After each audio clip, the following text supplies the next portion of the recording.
ഇല്ല, എനിക്ക് തോന്നിയത് ഈ സിനിമയുടെ ഏറ്റവും വലിയ പ്ലസ് എന്ന് പറഞ്ഞാൽ ദിലീപ് മമത ജോഡി വന്നതാണെന്ന് തോന്നുന്നു.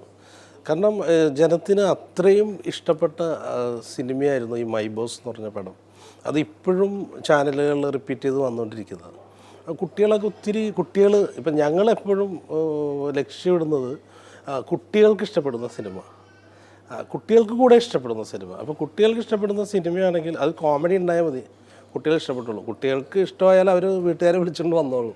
ഇപ്പോൾ ടു കൺട്രീസിൻ്റെയും ഏറ്റവും വലിയ വിജയം അതാണ്. പിന്നെ ഞാൻ ഈ സിനിമ ഇറങ്ങുന്നതിന് മുമ്പ് എൻ്റെ എല്ലാ ഇൻ്റർവ്യൂകളിലും ഞാൻ പറഞ്ഞിട്ടുണ്ട് ഈ പ്രൊമോഷൻ്റെ ഭാഗമായിട്ടുള്ള വന്നിട്ടുള്ള. കാരണം ഇത് എന്തൊക്കെ പറഞ്ഞാൽ ഇപ്പോൾ സിനിമ കുറേ മാറിയിട്ടുണ്ട്. വളരെ റിയലിസ്റ്റിക് ആയിട്ടുള്ള ഒത്തിരി നല്ല സിനിമകൾ വരുന്നുണ്ട്, വളരെ റിയലിസ്റ്റിക് ആയിട്ട് പടങ്ങൾ വരുന്നുണ്ട്. പക്ഷേ എന്തൊക്കെ മാറ്റങ്ങൾ വന്നാലും ഇത് ഒരു എൻ്റെ സിനിമ തന്നെയായിരിക്കും. ഇതിൽ ഞങ്ങൾ പഴയ പോലെ കുറച്ച് എക്സാജറേഷനൊക്കെ കുറച്ച് ഒരുപാട് ഈ സ്ലാപ്സ്റ്റിക് സംഭവങ്ങളിലേക്കൊന്നും പോകാതെ ഒക്കെയാണ് ചെയ്തിരിക്കുന്നത്. കഴിയുന്നതും വരാത്ത പുതിയ രീതിയിലുള്ള തമാശകൾ ഉൾക്കൊള്ളിക്കാനായിട്ട് ആവുന്നതും ശ്രമിച്ചിട്ടുണ്ട് ടു കൺട്രീസ്.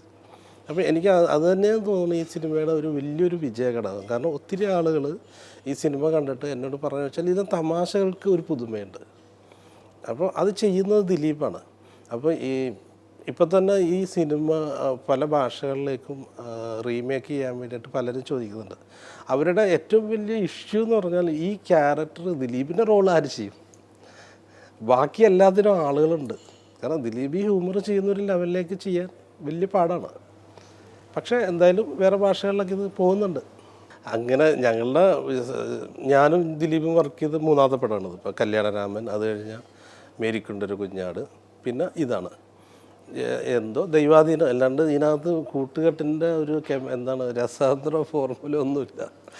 ഇത് എല്ലാ സിനിമകളും വർക്ക് ചെയ്യുന്നത് പോലെ തന്നെയാണ് ഈ പടവും വർക്ക് ചെയ്തിരിക്കുന്നത്. എനിക്ക് തോന്നുന്നത് ദിലീപിന് ഒരു ഒരു കഥ ഉണ്ടാക്കുന്നതിൽ വിജയിച്ചിട്ടുണ്ട് ഈ 3 സിനിമയിലും.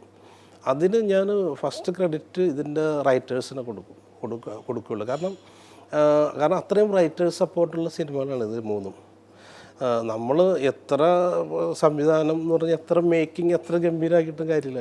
അതിൻ്റെ സ്ക്രീൻ പ്ലേ തന്നെയാണ് സിനിമയുടെ ഒരു വിജയത്തിൻ്റെ പ്രധാന ഘടകം. അപ്പോൾ ആ 2 പടത്തിലും എൻ്റെ കൂടെ ബെന്നിപ്പി നായരമ്മലും ഉണ്ടായിരുന്നു. ഈ സിനിമയിലാണെങ്കിൽ റാഫി ചേട്ടൻ, അറിയാമല്ലോ, എൻ്റെ ചേട്ടൻ റാഫിക്ക് അഭിനയിച്ചിട്ടുണ്ട് ഈ പടത്തിൽ. അപ്പോൾ ഇവരുടെ ഈ റൈറ്റേഴ്സ് സപ്പോർട്ട് നല്ല കാര്യമായിട്ട്. പിന്നെ ഈ ബെന്നി, ദിലീപ്, ഞാൻ വരുമ്പോഴും റാഫിക്കയും ഞാനും ദിലീപായും ഒന്നിച്ച് വരുമ്പോഴും ഒക്കെ ഒരു എല്ലാവരും ഏതാണ്ട് ഒരേപോലെ ചിന്തിക്കുകയും ഒക്കെ ചെയ്യുന്ന ആളുകൾ എല്ലാം പെട്ടെന്ന് നമുക്ക് കമ്മ്യൂണിക്കേറ്റ് ആവും. നമ്മൾ ഒരാൾ ഒരു കാര്യം പറഞ്ഞു തുടങ്ങുമ്പോഴേക്കും മറ്റേ മനസ്സിലാവും. അപ്പോൾ അതുകൊണ്ടായിരിക്കാം ഇനിയും ഈ കൂട്ടുകെട്ടിൽ നിന്ന് വിജയങ്ങളുണ്ടാവട്ടെ, നല്ല തമാശയുള്ള സിനിമകൾ ഇനിയും വരട്ടെ. പിന്നെ ഞാനൊരു കാര്യം ആദ്യമേ തീർച്ചപ്പെടുത്തിയിരുന്നു ഈ സിനിമയിൽ. കാരണം ഇങ്ങനെ ഒരു പടത്തിൻ്റെ ഒരു എലമെൻ്റാണ് ദിലീപിൻ്റെ അടുത്ത് ഫോണിൽ കൂടി ഒരു 2 മിനിറ്റാണ് പറഞ്ഞത്. ഇങ്ങനെ ഒരു കഥയുടെ ഒരു എലമെൻറ്റ് അത് ഞാനിപ്പോൾ പറയുന്നില്ല. കാരണം അത് പറഞ്ഞാൽ കാണാത്ത ആളുകൾക്ക് ഇനി അതിൻ്റെ ഒരു ക്യൂരിയോസിറ്റി പോകണ്ടെന്ന് വെച്ചിട്ട്.